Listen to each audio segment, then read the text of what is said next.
это выглядит.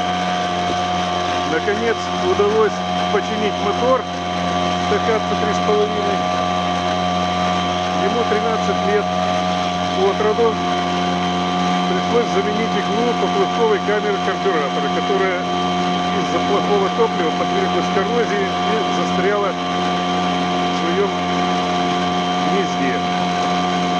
Сейчас он на полном газу работает чуть-чуть нормально. Надеюсь, мотор удалось окончательно починить и надолго. Еще послужит.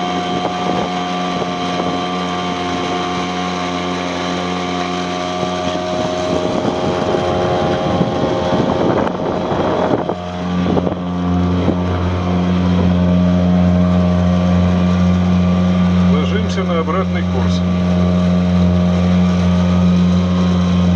То, что на экране эхолота видно много рыбы, это вранье. Рыбы сегодня, к сожалению, нет.